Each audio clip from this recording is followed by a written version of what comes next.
এমনকি ভারত সরকারের পক্ষ থেকে যে আমাদের কনভিন্স করানোর চেষ্টা করা যে যেই ঘটনাটা ঘটেছে মুস্তাফিজের ক্ষেত্রে এটা একটা আইসোলেটেড ঘটনা, বা আমরা এটার জন্য সরি, আমরা এই ব্যবস্থা নিচ্ছি, তোমাদের দর্শক, তোমাদের সাংবাদিক, তোমাদের খেলোয়াড়দের জন্য কোনো রকম যোগাযোগের চেষ্টা করে নাই, কোনো রকম কনভিন্স করার চেষ্টা করে নাই। বারে বারে ঘুঘু তুমি ধান খেয়ে যাও, ঘুঘু এবার ফাঁদে পড়েই গেল। ভারতের সঙ্গে পাঙ্গা নিতে এসেছিল বাংলাদেশ। ঠাকুরদার সঙ্গে কি পাঙ্গা নেওয়া যায়? নাতি কি ঠাকুরদার সঙ্গে পারে পাঙ্গা নিতে? যা হওয়ার তাই হয়েছে। ভারতের সঙ্গে পাঙ্গা নিতে এসে একেবারে বিশ্বকাপ থেকে ঘাড় ধাক্কা খেয়েছে বাংলাদেশ। আজকে চূড়ান্ত সিদ্ধান্ত হয়ে গেল যে ভারতে অনুষ্ঠিত টি-20 বিশ্বকাপে আর বাংলাদেশকে সুযোগ দেওয়া যাবে না। ঘাড় ধাক্কা ধরে টি-20 ওয়ার্ল্ড কাপ থেকে বার করে দিয়েছে আইসিসি। ভেবেছিল এবারেও তারা এই রকমের বাঁদরামি করে পার পেয়ে যাবে, যেটা তারা প্রতিদিন করে থাকে। এই বেঈমানদের দেশটা কোনো কিছুই মনে রাখেনি। স্বাধীনতা হয়েছিল 1947-এ, সেটাও ভারতের হাত ধরে। একটা সময় পূর্ব পাকিস্তান ছিল। 71-এ দ্বিতীয়বার স্বাধীনতা পেল সেই ভারতের হাত ধরে। ভারতের সেনাবাহিনী গিয়ে পাকিস্তান থেকে আলাদা করে বাংলাদেশ করে দিল। এই বেঈমানগুলো সেটাও মনে রাখেনি। প্রতিদিনকার খাবার, ডাল, ভাত, চাল, পেঁয়াজ, রসুন, অন্যান্য সফটওয়্যারের জিনিসপত্র সবকিছু ভারত থেকে চায়। বেঈমানগুলোর তাতেও শিক্ষা হয়নি। আমেরিকার টাকায় এবং ডিপ স্টেটের টাকায় চলে তারা প্রতিদিন ভারতকে সোশ্যাল মিডিয়াতে গালাগাল এবং বিভিন্ন রকম ভাবে হুমকি। কেউ দেখছি আবার ডিপ স্টেটের টাকায় চলে ওখানে কেউ সেভেন সিস্টারকে হুমকি দিচ্ছে, কেউ অন্যান্য হুমকি দিচ্ছে। অ্যাকচুয়ালি এই যে জিও পলিটিক্স, এখানে যে কোনো দেশকে যা খুশি বলা যায়, যা খুশি করাও যায়, কিছু এসে যায় না। এই যেমন বাংলাদেশ নিজেদের সীমান্তে পাকিস্তানের জঙ্গিদের নিয়ে গিয়ে ট্রেনিং করাচ্ছে, খবর আছে কিন্তু আমরা কিছু করছি না। কিন্তু এবার তারা পাঙ্গা নিতে হলো ক্রিকেটের ময়দানে। বাংলাদেশের বেঈমানগুলো বুঝে গেছিল যে ক্রিকেটের ময়দানে ভারতই এক নম্বর, ভারতই দাদা, ভারতের ত্রিসীমানায় কেউ নেই। আর ভারতীয় ক্রিকেট বোর্ডই গোটা পৃথিবীকে এবং পৃথিবীর যাবতীয় ক্রিকেট বোর্ডকে শিখিয়েছে কি করে ইনকাম করতে হয়। তার জন্য এই বাংলার একজন বাসিন্দা দায়ী, সৌজন্যে জগমোহন ডালমিয়া। এই জগমোহন ডালমিয়া সৌজন্যে এই বাংলাদেশ আন্তর্জাতিক ক্রিকেটে ঢুকতে পেরেছিল। যখন বাংলাদেশকে টেস্ট ক্রিকেটে অনুমতি দেয়া হয়েছিল, তখন পৃথিবীর টেস্ট খেলীয় দেশগুলোর মধ্যে একটাও কেউ চায়নি যে এই বাংলাদেশ ঢুকুক। জগমোহন ডালমিয়া, আইসিসির তৎকালীন প্রেসিডেন্ট, একার হাতে বাংলাদেশকে টেস্ট ক্রিকেটের সুযোগ করে দিয়েছিলেন। বেঈমানগুলো সেটাও মনে রাখেনি, কারণ এরা ইতিহাস মনে রাখে না। এরা নিজের দেশের জাতির পিতা মুজিবুর রহমান কি মনে রাখেনি, তো ভারতের উপকার কি মনে রাখবে? ফলে আজকে এরা বাংলাদেশকে টি-20 বিশ্বকাপ থেকে ঘাড় ধাক্কা দেওয়া হলো। এই যে কাণ্ডটা শুরু হয় কোত্থেকে আপনারা জানেন। এই মুস্তাফিজুর রহমান কলকাতা নাইট রাইডার্সের সুযোগ পেয়েছিল এবং প্রবল বিতর্কের জোরে বাংলাদেশে যেভাবে হিন্দুদের উপর অত্যাচার চলছে, সেই বিতর্কের জেরে মুস্তাফিজুর রহমানকে কেকেআর থেকে বাদ দিয়ে দেওয়া হয়েছে। তার ফলে বাংলাদেশে নাকি প্রেস্টিজে লেগেছে, বলছে না আমরা ভারতে খেলবো না, আমরা শ্রীলঙ্কায় খেলবো। যেমন পাকিস্তান তার ম্যাচগুলো শ্রীলঙ্কায় খেলছে, তাই নাকি শ্রীলঙ্কায় খেলবে। এতদিন পরে বাংলাদেশের সেই দাবি আইসিসি মেনে নেননি। ওখানে কে আছে? আরে মাথায় তো বসে আছে আইসিসির প্রেসিডেন্ট জয় শাহ। কি করে মেনে নেবে? কাদের সঙ্গে পাঙ্গা নিতে গেছে রে বাবা? ভারতই এক নম্বর, ভারতের দাদাগিরি চলছে আন্তর্জাতিক ক্রিকেটে। ফলে আজকে এত কিছুর পর আইসিসির বোর্ডের সভায় ভোটাভুটি হলো, বাংলাদেশের পক্ষে কেউ ভোট দেয়নি, কেউ ভোট দেয়নি।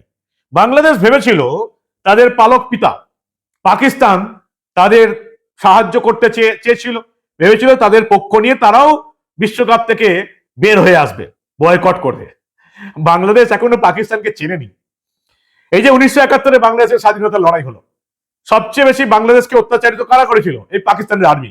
শুধু হিন্দু নয়, যদি আপনারা ভাবেন যে শুধুমাত্র পাকিস্তানের আর্মি হিন্দুদের উপর অত্যাচার করেছিল, হিন্দু মহিলাদের অত্যাচার করেছিল, ভুল ভাববেন।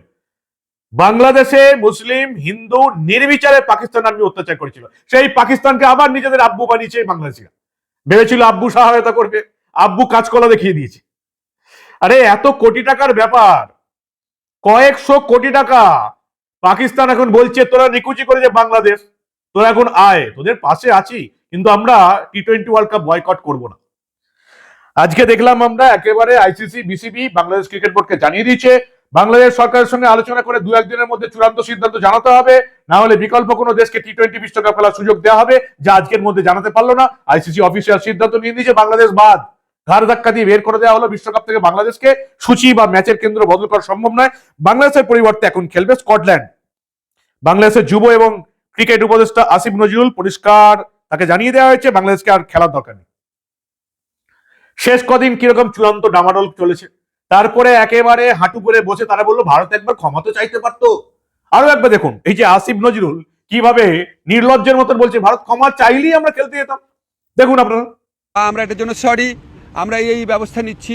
এমনকি ভারত সরকারের পক্ষ থেকে যে আমাদের কনভিন্স করানোর চেষ্টা করা যে যেই ঘটনাটা ঘটেছে মুস্তাফিজের ক্ষেত্রে এটা একটা আইসোলেটেড ঘটনা, বা আমরা এটার জন্য সরি, আমরা এই ব্যবস্থা নিচ্ছি। তোমাদের দর্শক, তোমাদের সাংবাদিক, তোমাদের খেলোয়াড়দের জন্য কোনো রকম যোগাযোগের চেষ্টা করে নাই, কোনো রকম কনভিন্স করার চেষ্টা করে নাই।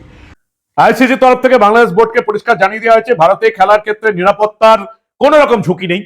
আমরা দু থেকে তিনটা এজেন্সিকে দিয়ে ভারতের বিভিন্ন জায়গা আমরা চেক করেছি, কোথাও কোনো নিরাপত্তার কোনো ঝুঁকি নেই। আইসিসির দাবিকে মানতে চাইনি বাংলাদেশ ক্রিকেট বোর্ড, তারা খেলতে চায়নি, তাদেরকে বার করে দেওয়া হয়েছে। একেবারে বেঈমানদের উপযুক্ত শিক্ষা দেওয়া হয়েছে। ভারতের হাত ধরে তারা টেস্ট ক্রিকেট শিখলি, সেই ভারতের সঙ্গে তোরা বেইমানি করছিস, ঘাড় ধাক্কা দিয়ে যে লাত মেরে বিশ্বকাপ থেকে বের করে দেওয়া হয়েছে, একেবারে উপযুক্ত সিদ্ধান্ত আছে। কার সঙ্গে পাঙ্গা নিতে এসছে এরা জানেই না, এরা ভারতের সঙ্গে পাঙ্গা নিতে আসছে। কোন দিক দিয়ে এরা ভারতের পাঙ্গা নেবার যোগ্য? নেওয়া চুপচাপ বসে থাক, বিশ্বকাপ তো খেলতে হবে না। আইসিসি পরিষ্কার জানিয়ে দিয়েছিল বাংলাদেশ ক্রিকেট বোর্ড খেলতে না চাইলে বিকল্প দেশকে সুযোগ দেওয়া হবে বিশ্বকাপে, এবং তারা সুযোগ দিয়েছে, স্কটল্যান্ডকে সুযোগ দিয়ে দিয়েছে। বাংলাদেশের এই বাঘ রূপী ইঁদুরদের আর এই বিশ্বকাপ টি-20 ওয়ার্ল্ড কাপে দেখা যাবে না। ভালোই হয়েছে, বাংলাদেশকে বার করে দিয়েছে।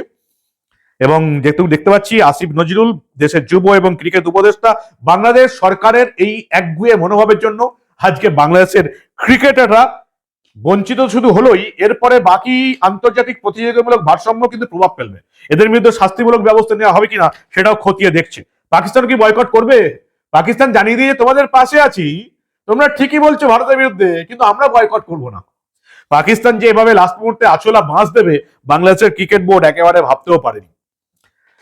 বাংলাদেশের প্রাক্তন যিনি এই ক্রিকেট বোর্ডের প্রধান ছিলেন আশরাফুল হক, তিনি বলছেন যে বিশ্বকাপ ক্রিকেটের বয়কটের খেসারত দিতে হবে বাংলাদেশকে, ক্রিকেটে ঝামেলাবাজ হিসেবেই দেখা হবে বাংলাদেশকে, সতর্ক করে দিয়েছে। এবং পরিষ্কার বলেছে আন্তর্জাতিক মহলে বাংলাদেশ এই সিদ্ধান্তের পর একেবারে বিচ্ছিন্ন হয়ে যাবে। আইসিসি তাদেরকে আলটিমেটাম দিয়েছিল, তারা শোনেনি, তারা বাতিল হয়ে গেছে, এবং আন্তর্জাতিক মহলে তারা একেবারে ক্রিকেট সমাজ থেকে তারা বিচ্ছিন্ন হয়ে যাবে।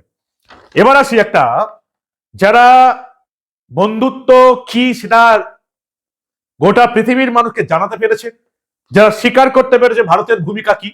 যেমন বেইমান বাংলাদেশ পারেনি, বাংলাদেশের ক্রিকেটের ইতিহাস এরা জানেই না। এই বেইমান মৌলবাদী গুলো, তারা যদি জানতো যে ভারতের উপকার কি, টেস্ট ক্রিকেটে ঢুকেছে ভারতের হাত ধরে, পৃথিবীর কোন ক্রিকেট খেলীয় দেশ বাংলাদেশকে টেস্ট ক্রিকেটে চায়নি, তাদের যোগ্যতাই ছিল না।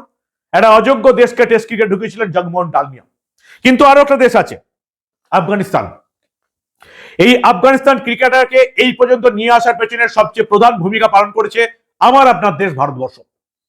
যে সময় আফগানিস্তানে এই যে তালিবানের লড়াই চলছিল, তালিবান শাসন চলছিল, সেই সময়েও আমরা দেখেছিলাম এই আফগানিস্তানকে, এই যে গ্রেটার নয়ডা 2015-16 গল্প বলছি, 14-15-16, গ্রেটার নয়ডার শহীদ বিজয় সিং পাঠক স্পোর্টস কমপ্লেক্স, একটা পুরো স্টেডিয়ামের আশেপাশে হোটেল, থাকার জায়গা, রীতিমতো ব্যায়ামের জায়গা, ট্রেনিং এর জায়গা, পুরো এই গ্রেটার নয়ডার শহীদ বিজয় সিং পাঠক স্পোর্টস কমপ্লেক্সকে আফগানিস্তানকে তাদের একেবারে ব্যবহার করার জন্য খুলে দিয়েছিল বছরের পর বছর এই ভারতবর্ষ।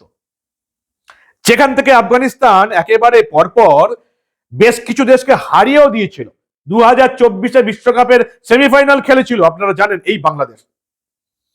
এবং শুধুমাত্র এই একটা মাঠ বা স্পোর্টিং কমপ্লেক্স শুধু নয়, তাদেরকে সঙ্গে বারবার কাজ করেছে আফগানিস্তান ক্রিকেট টিমের সঙ্গে মেন্টর হিসেবে কাজ করেছে লালচাঁদ রাজপুত, মনোজ প্রভাকর, অজয় জাদেজা। 2023 এই মেন্টর ছিলেন অজয় জাদেজা। তার ফলে এই যে রশিদ খান, আফগানিস্তানের বিখ্যাত প্লেয়ার, আপনারা জানেন আইপিএল খেলে, দুর্দান্ত অলরাউন্ডার, যেমন বোলিং তেমনি ব্যাটিং। এই যে রশিদ খান, ভারতের অধিকাংশ ক্রিকেট যারা সমর্থক রশিদ খানকে অত্যন্ত পছন্দ করে। ভারতীয় ক্রিকেটাররা রশিদ খানকে পছন্দ করে, কিন্তু এই রশিদ খানের দল পরিষ্কার স্বীকার করে যে ভারত আমাদের বন্ধু দেশ, ভারতের সাহায্য ছাড়া আফগানিস্তান আন্তর্জাতিক ক্রিকেটে এত দূর উঠে আসতে পারতো না। এই হচ্ছে বেঈমান বাংলাদেশ আর বন্ধু আফগানিস্তানের তফাৎ। এটাই হচ্ছে বাংলাদেশ আর আফগানিস্তানের তফাৎ। যাদের জন্য ভারত করলো তারা ভারতের একটা দল বাংলাদেশ বেঈমান, ভারতের উপকার স্বীকার করে না, ভারতকে আজীবন বাঁশ দেওয়ার চেষ্টা করে। আরেক হচ্ছে এই আফগানিস্তান, যারা ভারতের উপকার পায় এবং উপকার স্বীকার করতে কোন রকম দ্বিধাবোধ করে না। সেজন্য আফগানিস্তানের ক্রিকেটাররা এই যারা এই যে গুজরেজ বলে একজন আছে, রশিদ খান আছে, তারা ভারতবর্ষের ক্রিকেট সমর্থকদের কাছে অত্যন্ত প্রিয়। রশিদ খান তো আমার অন্যতম প্রিয় অলরাউন্ডার, আপনারা জানেন। একটা সময় কিন্তু বাংলাদেশের ক্রিকেটাররা ভারতের অত্যন্ত প্রিয় ছিল, অত্যন্ত প্রিয় ছিল, কিন্তু তারা এই এই জায়গাটা হারিয়েছে শুধুমাত্র এই ইউনূস সরকারের মৌলবাদী তোষণ রাজের জন্য। এবার তারা বয়কট করলো ভারতের বিশ্বকাপ। কি হলো?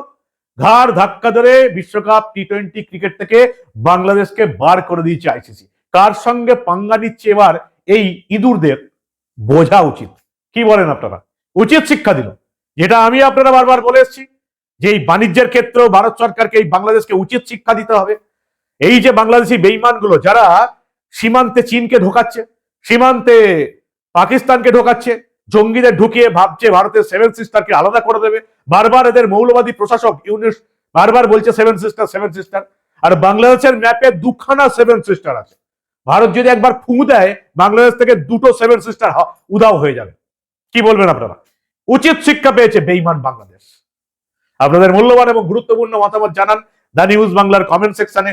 দেখতে থাকুন দা নিউজ বাংলা। আমরা আবার ক্রিকেট জগতেও এই রকমের মজাদার ঘটনা চেপে রাখতে দেব না।